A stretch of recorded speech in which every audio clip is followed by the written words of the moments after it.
As the match begins, Caspian immediately launches an attack on Art. Without wasting any time, Art barely manages to defend against the assault, then he tries to counterattack. Yet in an instant, Caspian utilizes his incredible speed to maneuver behind him, but he evades the attack once more by leaping closer to him. Art then uses his momentum to slash at him. Although Caspian narrowly evades the attack just in time, he realizes that this match will be far more challenging than he had anticipated. The intense fight continues, with both fighters exchanging blows. However, it becomes increasingly apparent that Art is at a significant disadvantage. His muscles are underdeveloped, and his height falls short of what he was accustomed to in his previous life. Even though his body is tougher from assimilating Sylvia's dragon will, he still pales in comparison to a seasoned fighter whose body is enhanced with mana. Caspian decides to engage with greater seriousness after witnessing Art's extraordinary combat abilities. Caspian enchants his blade with wind magic and launches high-speed air bullets toward Art. He manages to narrowly dodge them, yet he quickly realizes that closing the distance is crucial if he wants any chance of victory. With each agile dodge, he gradually closes in. Finally, when he reaches within striking range, he infuses his blade with fire magic and launches an attack. Caspian employs his wind magic to block the assault that results in a clash of conflicting magical attributes being dispersed throughout the arena. Ordinarily, the outcome of this battle would have been apparent from the start. Caspian, a double A-class adventurer capable of employing coveted long-range spells, should have held the advantage. Yet confronted with Art's extraordinary magical prowess, an undeniable sense of unease begins to creep upon him. Frustration consumes him as he finds himself pushed to the brink, prompting him to unleash an unrestrained, devastating magical attack against Art. Without hesitation, he follows it up with another swift wind bullet, denying Art a chance to regain his footing. Acting swiftly, Art employs his fire magic to propel himself into the air in an attempt to gain an advantageous position. However, he makes a critical error upon landing and unintentionally draws too close to Caspian. Seizing the opportunity, Caspian launches yet another wind bullet. Just as the match appears to reach its conclusion, Art stumbles backward, avoiding the wind bullet by sheer chance. Being cornered and desperate, he decides to reveal more of his hidden abilities. He uses fire magic on his feet to propel himself forward at remarkable speed toward his opponent. Caught off guard, Caspian fails to react to this sudden burst of velocity. Art successfully seizes Caspian's arm, seemingly tipping the scales in his favor. However, unwilling to accept defeat, he unleashes a powerful surge of wind magic in one last effort, sending Art flying backward. As Art faces his opponent head-on, he realizes that this is no longer a mere examination, as Caspian is now fighting to preserve his honor as a double A-class adventurer. Even Jasmine grows concerned and readies her weapons, prepared to intervene if the match spirals further out of control. Art decides it is time to unleash his lightning magic to confront Caspian. There are two schools of lightning magic, external and internal. While it is normally taught that internal is not as powerful as external, as it is too hard for mages to learn for a relatively small increase in power. However, Art disagrees. With his enhanced speed and reflexes, he can dodge any attack Caspian throws at him. Just as Art is about to launch an attack with new enhanced speed, the match abruptly halts as Caspian suddenly refrains from using his mana. He sheaths his sword and apologizes to Art for getting carried away. He realizes that Art made a great effort to hide his true abilities right up till the end, and assumes that the reason is that he wants to be placed at a lower rank. Hence, honoring Art's wish, he places him in B rank. The crowd is left stunned by the amazing match they just witnessed. Even Lucas and Elijah are left shocked by Art's amazing skills. Caspian leaves the arena in frustration for not being able to win against someone he assumed was weaker than him. The examiner makes the announcement that the exam is over, and all adventurers can go to the reception desk to get their adventurer's card. With that, everyone starts to leave the arena. Back in his office, Caspian still can't help but think about his match with Art. His chain of thought is interrupted as the two other examiners suddenly burst in demanding an explanation for everything that happened. After today's exam, they have 3 B-rank adventurers, which is more than the last 4 months combined. Not to mention that all of them are kids. On top of all that, Lucas has a light orange core at only 11 years old, which is damn near unhuman. He calms them down and explains that after the interracial tournament 6 months ago, the ban on elves and dwarves becoming adventurers under Sapin has been lifted. Today's exam included some of the representative examinees. Starting with Lucas Wykes, a half-elf residing in Sapin, His information remains classified and is inaccessible to the guild. Caspian surmises that Lucas might be an elf slave, considering the infamous reputation of House Wykes for employing unscrupulous methods in their pursuit of breeding exceptional mages. Despite his elven lineage, Lucas displays exceptional proficiency in fire magic. Awakening at an unusually early age of 8, even by elven standards, he was compelled to become an adventurer to enhance his abilities through real combat. Moving on to Elijah Knight, his origins remain shrouded in mystery, but Caspian assumes he was raised among the dwarves from an early age. As he is the representative of the Dar Kingdom, he gained placement in the B rank without undergoing an exam due to the endorsement of a reliable source. However, even Caspian ponders the extent of Elijah's abilities, harboring curiosity regarding his true potential. Regarding the masked augmenter, Caspian remains oblivious as he lacks any knowledge or understanding of their identity. The mention of note incites fear in one of the examiners, evoking memories of their encounter with Art earlier. Although Caspian knows Art does not hail from any noble lineage, he was intrigued by the person Jasmine Flamesworth chose to sponsor. Thus, the reason he conducted the examination personally. The Flamesworth house has gained renown for producing powerful fire attribute mages. He instructs the examiners to keep the information confidential. Caspian recalls his encounter with Art once more. He discerns that while Art's magic proves effective, it is his formidable sword that truly sets him apart as an adversary.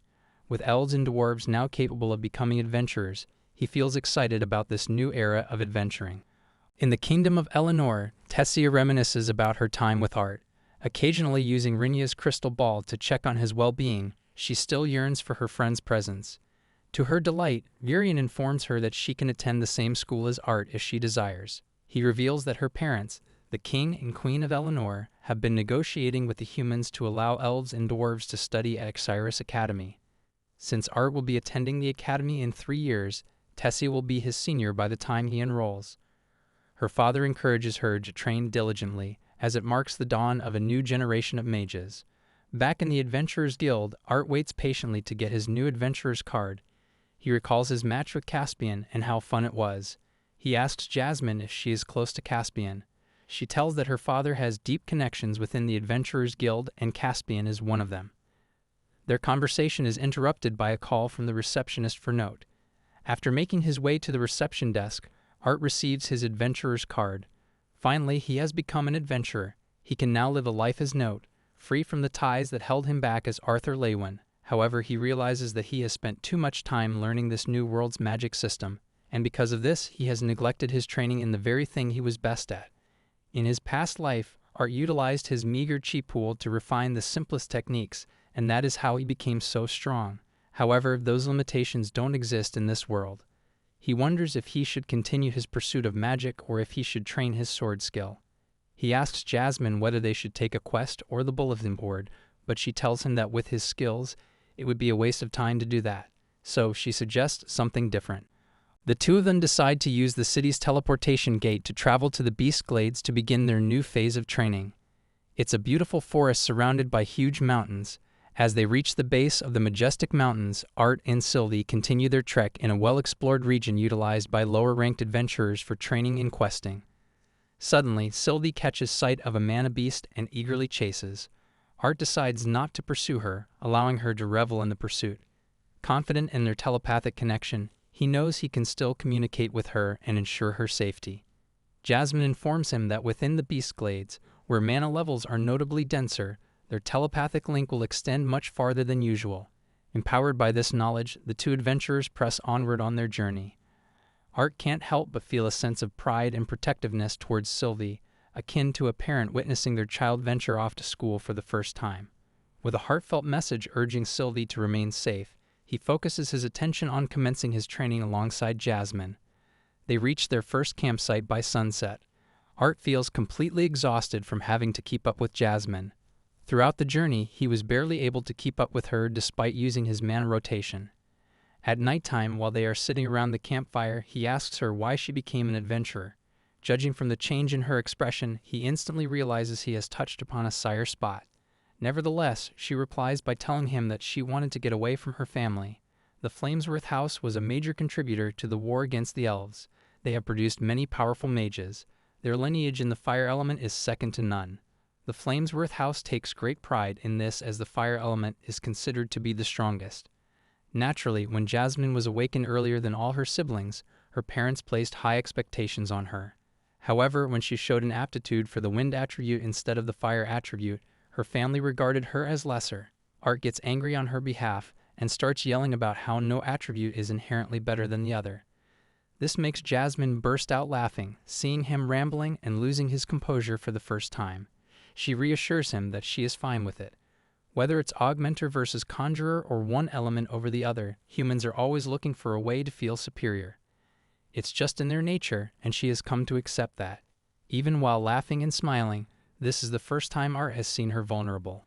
On the following day, Art eagerly commences his training session with Jasmine. As a preliminary step before embarking on any quests, they engage in a friendly sparring match.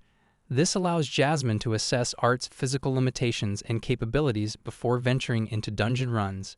She advises him to restrain his mana usage, permitting him to solely employ it to dampen the impact of his strikes. Just as Art reaches for his sword, she interjects, halting him in his tracks. She reveals that she has been aware of his concealed second sword all along. As Art unveils the translucent blade, she finds herself momentarily taken aback. With the stage set, the spar commences, and Art swiftly charges toward her, aiming to launch an attack. Effortlessly, Jasmine evades his assault and endeavors to counterattack. He feels somewhat awkward without his magical abilities and barely manages to parry her strike with his sword. In this duel, Art's apprehensions are validated. He realizes that his relentless focus on mastering magic had caused him to neglect his swordsmanship, a skill in which he excelled prior to his arrival in this new world. His prowess in magic has become a crutch that he leans too heavily on. It had masked his shortcoming all this while, but now he finally realizes his mistake. Without his magic, he has no choice but to give up or lose the match. Jasmine tells him that his physique is lacking, and his movement is awkward. However, he is able to make up for it with his good technique. Nevertheless, she reassures him that he will naturally get stronger once he reaches his teens. However, that's too late for Art. He makes a rough estimate that he must be around 7 years ahead in mana manipulation, so he will solely focus on sword fighting to improve his skills. He makes the bold claim that all he needs is 2 years, and he will master the art of swordsmanship. End of Season 1. 2 years had elapsed since then, according to the rumors going around of a masked master swordsman who also uses magic. There have even been stories about him clearing a dungeon all by himself, without using any magic. Not even a B-ranked augmenter can accomplish this feat, let alone an unknown adventurer without using magic. One adventurer named Termin refuses to believe the rumors. His partner even suggests that he must be getting help from Jasmine as he is traveling with her. Drunk and overconfident, he even boldly declares that he can beat this masked swordsman any day. There have been rumors that the masked swordsman was given a B rank straight out of the rank exam and has now moved up to an A rank. This would mean that the masked swordsman became A rank in just 2 years, another feat that seems impossible. The tavern door suddenly opens, and everyone is left stunned when they see the person who enters. It's none other than the famous masked adventurer himself. Believing himself to be stronger, Termin takes out his sword to challenge Art. Although his partner tries to stop him, he goes up to him and tries to intimidate him. Art tries to ignore him, but he uses his wind magic to attack him from behind. There is a big explosion of wind, but when the dust clears, Termin is surprised to see that Art dodged his attack without much effort. Frustrated by his failed attempt, he imbues his sword with wind magic and once again tries to attack. Art swiftly dodges all the attacks, and with one clean slice, he cuts off all of the fingers of the adventurer. Everyone else can feel the intense pressure from Art, and no one dares attack him to rescue Termin. Art decides not to continue the fight. He goes to the reception desk to get what he originally came for, a sack of rations. When he leaves the tavern, he finds Jasmine waiting for him with their horses. She is surprised to see blood on Art's mask. He takes off his mask and reassures her that there was no permanent damage done. They ride their horses to their next destination. Art has continued to write to his parents daily. A lot has changed over the past 2 years. After diligently meditating every day, Lilia finally managed to awaken as a mage. Now she can attend Exiris Academy. She will be Art's senior by the time he joins. He has also managed to reach the light orange stage. Jasmine helps him every day with conditioning and teaches him everything she knows about wind magic. On the other hand, Art teaches her better blade techniques. There are only a few weeks left until he starts school at the Exiris Academy. He ends the letter with a promise to see them soon. Art entrusts the scroll with the horse, knowing that these well-trained creatures instinctively return to the stable master when left alone, ensuring their safety from potential monster encounters.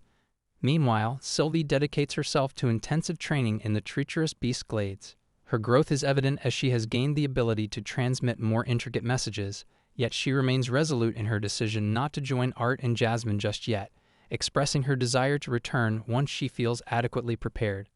Although Art ponders the true meaning behind Sylvie's words, Jasmine offers reassurance, suggesting that Sylvie simply desires to enhance her strength before they embark on their academic journey together. As they reach the entrance of a foreboding dungeon, they rendezvous with another adventuring party. Art is taken aback to discover the presence of Lucas Wykes standing among their ranks. A confident adventurer steps forward and introduces himself to the pair as Reginald Bastian, an esteemed A-class augmenter whose expertise lies in earth magic. He proudly declares his current standing at the solid yellow stage of proficiency. Additionally, he introduces Lucas, although Art is already acquainted with him from their prior encounters. Having dedicated 2 years to their training, Lucas has impressively progressed to the dark yellow stage of his own magical journey. Among the adventuring party, they encounter Creole Masser, a formidable water attribute augmenter who assumes the role of their stalwart tank. Art's surprise grows as he recognizes yet another familiar face, Elijah Knight, who has progressed to the dark orange stage of his magical journey, with his expertise in earth magic. Serving as the group's dedicated healer is Oliver Hembet, an A-class mage adept in mission magic. He possesses a dark yellow core. Completing the ensemble is Samantha Tempest, the sole female member, an accomplished dark yellow conjurer who specializes in water magic. Samantha's fascination is palpable as she finally comes face to face with the renowned masked swordsman. Leading the party with an aura of authority is Brauld Landon, adorned in resplendent plate armor reminiscent of a knight. As an esteemed double A-class augmenter, he wields a light yellow core and boasts mastery in the art of fire magic. He tells the pair that he will be leading the party for the mission. Jasmine and Art also decide to introduce themselves to the group. Jasmine has now reached the double A-class and her core is at the light yellow stage, same as Brauld. Art also introduces himself to the group. He tells them his specialty is fire magic. This surprises Samantha as, according to the rumors, the masked swordsman doesn't have any elemental affinities. Art corrects her and tells her that he just hasn't been using magic because of personal reasons. Since both Art and Jasmine are still wearing their bags, Brauld assumes that they don't have any dimension rings, so Elijah offers to store their belongings in his ring. As soon as he brings his hand close to their bags, they get sucked in like a vacuum. Art is a bit surprised to see Elijah carrying a dimension ring. This is because they are very expensive. The technology used for the rings was left behind by ancient mages who built the floating city Exiris. Even one with not a lot of storage space can go for thousands of gold. With the preparations complete, the party finally heads into the dungeon. The party follows Brauld's lead as they approach the first level of the dungeon. However, they are surprised to see that it's completely empty with not a single monster in sight. They continue walking towards the door to the second floor when suddenly they see a rock falling from the ceiling. They are left horrified when they look up to see the source. The ceiling is covered by bat-like monsters called bat runners. Brauld quickly orders everyone to get into formation. The party finds themselves surrounded. However, despite their numbers, bat runners are weak, low-level monsters, so the party is able to hold them off whenever they attack. Brauld orders everyone to conserve their mana for the deeper level. Lucas completely disregards this order and uses a high-level fire spell called Fire Cyclone. A huge fire vortex envelops the party and takes out all the bat runners in one hit. The leader gets angry with Lucas for disobeying his orders. However, he doesn't care and tells him that it doesn't matter since he killed all the monsters. The party starts heading towards the next level when Art notices something strange. The dungeon is known for its mysterious undead inhabitants. Living up to its name, the bat runners begin to reanimate. The adventurers who come in are left to fight endless hordes of undead monsters, and thus the dungeon was named the Dire Tomb. The party manages to get away by quickly running towards the door to the next level and sealing it behind them using earth magic. They reach the spot where Brauld found the hidden entrance the last time he came to this dungeon. To get to the next level, they must scale a wall. Elijah uses his earth magic to make handholds for everyone, making it much easier to climb. They reach the entrance to the next level. This is the furthest point Brauld got to before deciding to go back and return with a team. He speculates that the artifact responsible for reanimating the Bat Runners could be there. With that in mind, the party heads to the next level. As the group delves deeper into the dungeon, the temperature rises noticeably. Suddenly, Samantha is ambushed by a sharp spike, but Art swiftly intercepts and saves her by deflecting it with his sword. The revelation of traps in the dungeon surprises everyone, as Brauld recalls no traps during his previous visit. Upon examining the spike, Art realizes it was not a trap, but an attack from a mana beast. The group becomes more vigilant as they press onward toward the next level. Upon reaching the entrance, Brauld and Art sense that something is amiss, not just the scorching heat, but an overwhelming pressure indicative of a formidable monster. As they traverse the level, the ground trembles and a colossal worm-like creature emerges before the party. Acting swiftly, Creole employs water magic to create a protective barrier around the group. It becomes evident that this monstrous worm was not present during Brauld's initial exploration of the dungeon. However, it doesn't make sense for a new mana beast to suddenly appear in the dungeon like this. Their immediate concern, however, is to deal with the monster. The group prepares themselves for the monster's attack. They are surprised to see that the monster doesn't attack them and burrows into the ground again. Oliver starts to lose his patience and suggests moving forward to get the artifact since the monster is no longer here. Despite the order to get back in formation, Oliver starts walking to the level's exit. When the party starts to follow him, Art notices cracks being formed in the ground. He quickly yells at Lucas to cast his heatwave barrier and grabs Brauld to get him close to the rest of the group. Lucas instinctively follows Art's order and casts a barrier. However, the barrier doesn't reach Oliver as he is too far. Before Art could tell him to cast a barrier for himself, the ground erupts like a volcano, covering him in flames. Because of the barrier's protection, the rest of the party manages to stay unharmed. When the flames finally clear up, the group is left horrified to witness what is left of him. Oliver is left completely burned, with the only remaining part of his body being his skeleton. A sense of terror grips the party as they witness the horrific spectacle before them. Despite the fear, Art remains composed and quickly seizes the opportunity. He retrieves the magic crystal from Oliver's wand and hands it to Samantha, urging her to replace her current crystal with the more potent one. With unanimous agreement, the party hastens its retreat as another eruption looms. They sprint towards the exit, but their path is abruptly blocked by the reappearance of the colossal worm. Reacting swiftly, Creole erects a protective barrier to shield everyone from the creature's onslaught. Following Brauld's command, Samantha and Elijah unleash their spells in an attempt to stun the monster. However, their magical assaults prove ineffective against its impervious body. Brauld then directs Jasmine and Reginald to join him in a coordinated attack against the creature. They unleash their immensely powerful techniques. Jasmine and Brauld engage the worm, striving to keep it occupied, while Reginald seizes the opportunity to deliver a crushing blow with his hammer. Watching the scene unfold, Lucas can't help but feel scared for the first time in his life. Art also joins in on the attack. He imbues his sword with fire magic and leaps up to get close to the monster's head. As soon as he is close enough, he uses a powerful slash to slice off the monster's fangs. He signals to Jasmine, and she uses this opportunity to land a powerful attack on the monster using her wind magic. It works, and she is able to deal a lot of damage, forcing the worm to retreat. The party begins to relax, thinking they have defeated the monster. However, soon after, the ground begins rumbling again. Art realizes that the worm wasn't trying to kill them. Instead, it was trying to buy time for the next eruption to occur. Everyone acts quickly to form barriers around themselves and their teammates. However, Art notices that Lucas isn't acting and has dropped his weapon. Without his staff, he can't form the barrier. This also results in Samantha being left undefended, as there is no one left to form a barrier around her. Brauld acts quickly to rush over toward her to protect her. Art too rushes over to Lucas to save him using his fire magic. The eruption occurs and everyone manages to survive despite all the problems. A wave of horror washes over the party as they behold Brauld. He lost his entire arm when he protected her from the eruption. In order to prevent Brauld's injury from worsening, the party swiftly tends to his wound. Reginald assists by holding him down, while Art employs his fire magic to cauterize the severed limb. Once the immediate treatment is complete, Samantha takes over using her water magic to continue caring for his injury, allowing the rest of the party to relax momentarily. Amidst the gravity of the situation, Creole attempts to uplift Art's spirits by offering him a sandwich, revealing it to be a recipe crafted by his fiancée. Grateful for the gesture, Art expresses his thanks and asks Creel to convey his appreciation to his fiancée for the delicious meal, brightening Creel's mood. However, their conversation is abruptly interrupted by a heated argument erupting between Lucas and Brauld. Lucas blames Brauld for being an ineffective leader, criticizing the loss of their healer.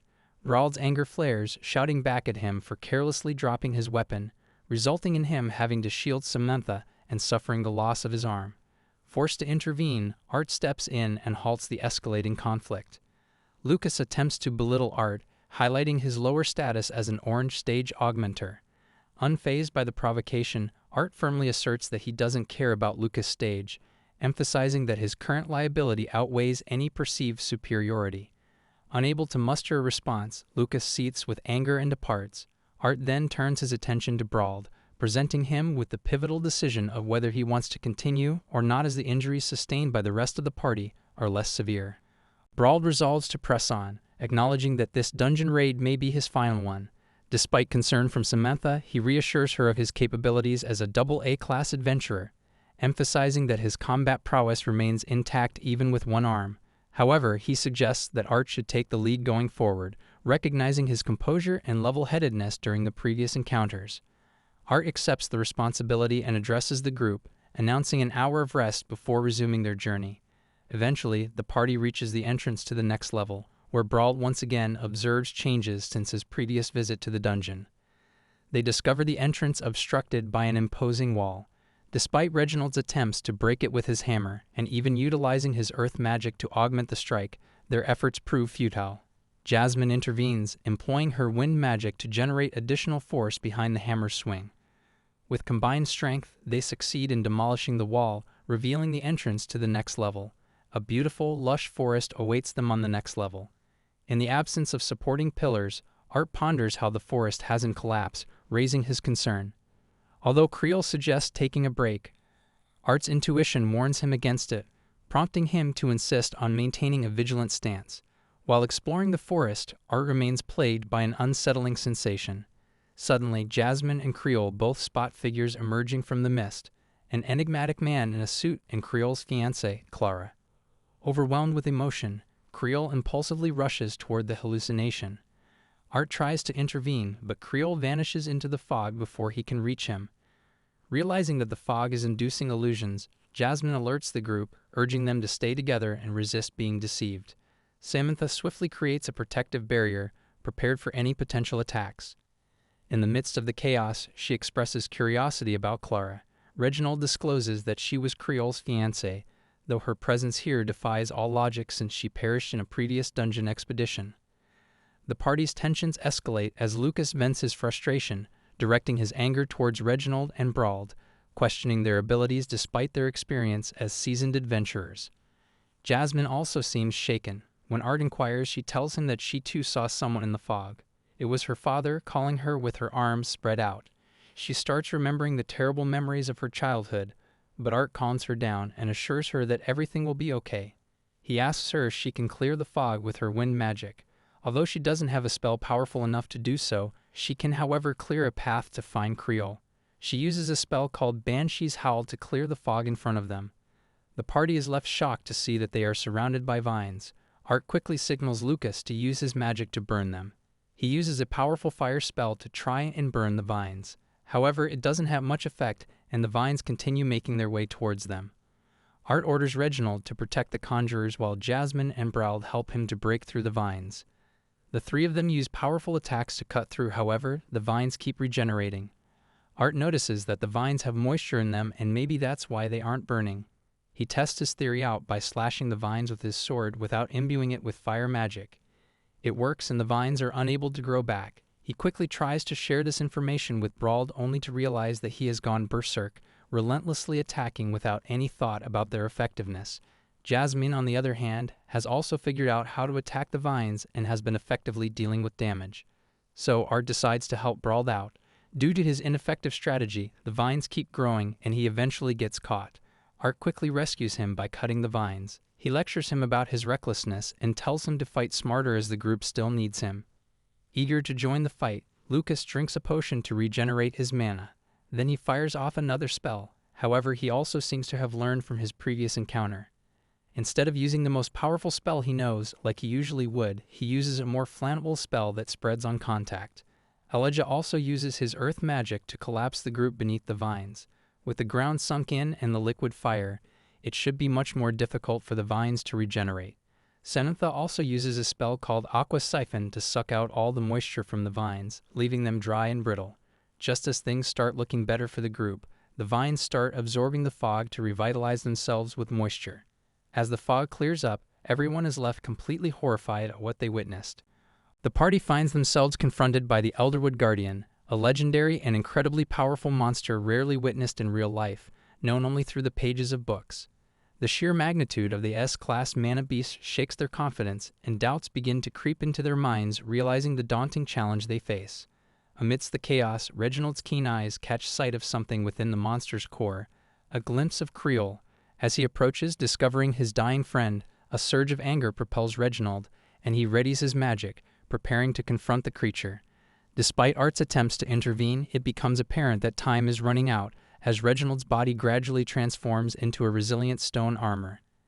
The Elderwood Guardian launches its assault, but Elijah swiftly employs his earth magic to shield Reginald from harm. In an unexpected twist, Jasmine grasps Art's hand, urging him to abandon the group and flee, invoking her promise to protect him, as she once swore to his parents. While she tries to convince Art of this course of action, the relentless onslaught of the Guardian engulfs the rest of the party. Resolute, Art counters, asserting that he cannot abandon his comrades. Meanwhile, Reginald's stone armor enables him to engage the Guardian directly. Sensing the urgency, Art commands a retreat, with Elijah using his earth magic to safeguard their escape. Amidst the escalating peril, the group witnesses Reginald being ensnared by the Guardian. Acting swiftly, Art instructs Lucas to incinerate the encircling vines, facilitating Reginald's liberation. Yet before Art can finish his sentence, Lucas is engulfed by a powerful spell, and he launches a devastating attack at point-blank